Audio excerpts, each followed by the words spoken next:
आग और पानी। नेहा और रवि दोनों बच्चे आपस में खेल रहे थे। तभी नेहा दिया जलाकर रवि से पानी लाने को कहती है। देखो रवि, मैंने इस दिए में आग लगा दी है। अब तुम जल्दी से जाकर पानी ले आओ। आज हम इन दोनों की दोस्ती करवाएंगे। ठीक है, मैं जल्दी से पानी लेकर आता हूँ। तुम यहीं पर रहना और देखती रहना कहीं आग बुझ ना जाए।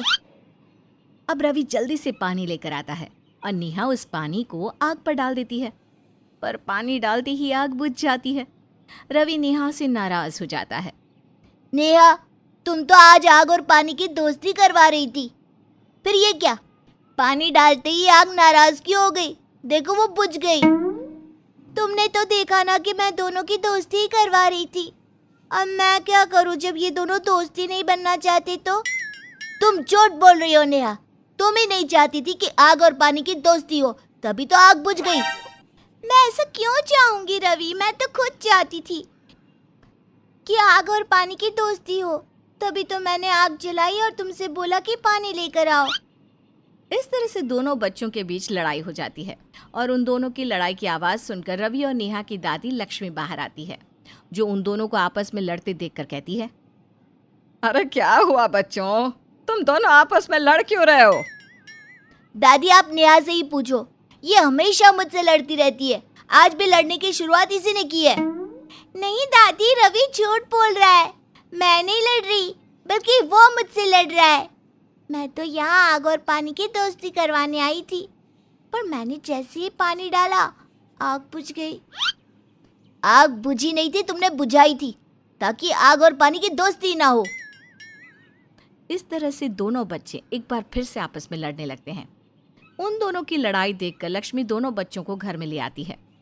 तुम दोनों लड़ना बंद करो और मेरी बात सुनो। इसमें तुम दोनों में से किसी की भी गलती नहीं थी। अगर हम दोनों की गलती नहीं थी तो फिर किसकी गलती थी दादी? आग और पानी दोस्त क्यों नहीं बने? दादी, क्या वो दोनों कभी दोस्त नहीं बन सकते? हाँ मेरे बच्चे, आग और पानी कभी दोस्त नहीं बन सकते, क्योंकि उन दोनों का अस्तित्व अलग है। उन दोनों को अलग अलग कार्यों के लिए धरती पर भेजा गया है। चलो, आज मैं तुम दोनों को एक कहानी सुनाती हूँ। इस तरह से लक्ष्मी दोनों बच्चों को आग और पानी की कहानी सुनाने लगती है। एक दिन एक बीच पर आग जल रही थी और उसके पास बैठकर कुछ लोग बीच और आग के मजे ले रहे थे। तभी आग पानी से कहती है, पानी, तुम मुझसे इतनी दूर हो, क्या तुम भी मुझसे डरती हो कि कहीं मैं तुम्हें जला ना दूं? अग्नि, ये तुम्हारी गलतफहमी है।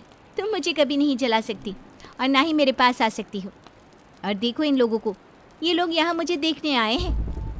मानती हूँ ये लोग यहाँ तुम्हें देखने आए हैं, पर ये लोग मेरे बिना अपनी रात यहाँ नहीं गुजार सकते। इसीलिए तो मैं यहाँ हूँ। तुम चाहे जो भी कह लो अग्नि, पर लोगों को तुमसे ज्यादा मुझसे प्यार है। अगर इंसानों को मैं ना मिली तो वो प्यासे मर जाएंगे। और अगर मैं ना मिली तो लोग भूखे मर जाएंगे।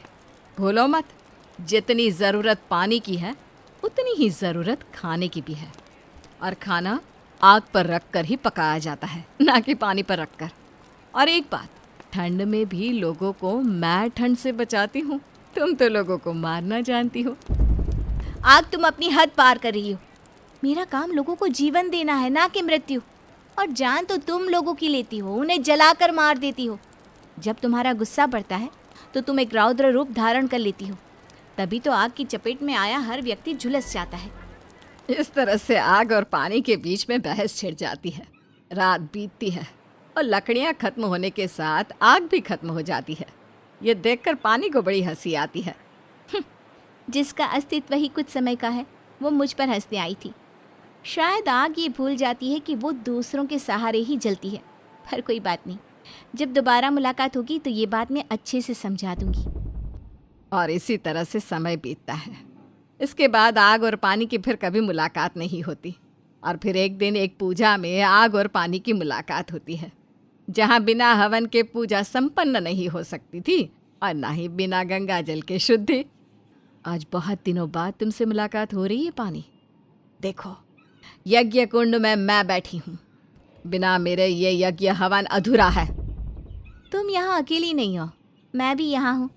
हर शुभ काम में मेरा होना भी उतना ही ज़रूरी है जितना कि तुम्हारा। और वैसे भी तुम्हें अपना रूप दिखाने के लिए इन लकड़ियों की ज़रूरत पड़ती है। पर मुझे किसी की भी ज़रूरत नहीं है।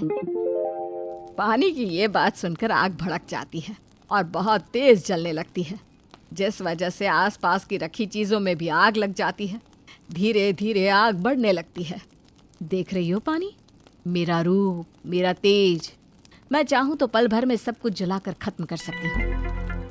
आग पानी से ये सब कुछ बोल ही रही थी कि तभी वहाँ बैठे लोग पानी लेकर आग के ऊपर डाल देते हैं, जिससे आग शांत हो जाती है और बुझती हुई आग से पानी कहती है, देखा मेरा अस्तित्व, मैं वो हूँ जो तुम जैसों को भी शांत कर सकती हूँ।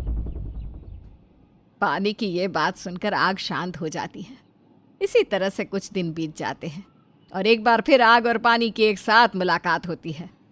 जब आग के ऊपर सर्दियों में पानी को गर्म करने के लिए पतीला चढ़ाया जाता है। सही कहा था पानी तुमने, तुम मुझे शांत कर सकती हो, पर तुम खुद इतनी ठंडी हो कि देखो आज मुझे तुम्हें गर्म करना पड़ रहा है। मैं हमेशा ही शांत और शीतल रहती हूँ, तुम्हारी तरह गुस्से में भरी नहीं रहती। तुम बिल्कुल सही कह रही हो पानी, इसीलिए तो मैं तुमसे दोस्ती करना चाहती हूँ। क्या हम दोस्त बन सकते हैं? दोस्त की तो मुझे भी ज़रूरत है, और तुम जैसी दोस्त होगी तो क्यों नहीं।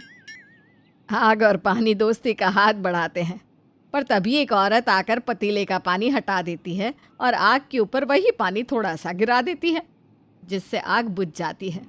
ये देखकर पानी को बहुत दुख होता है और एक बार फिर पानी बूझती हुई आग से कहती है, आग, मुझे माफ़ कर दो, मेरी वजह से फिर तुम्हें जाना पड़ रहा है। तुम परेशान मत हो पानी, हम हमेशा दोस्त रहेंगे, क्योंकि मुझे सिर्फ तुम ही शांत कर सकती हो। मैं जब भी रौद्र रूप धारण करूं तो तुम मुझे शांत करने के लिए आ जाना, और इसी तरह हमारी दोस्ती चलेगी, साथ रहकर नहीं पर साथ निभाकर।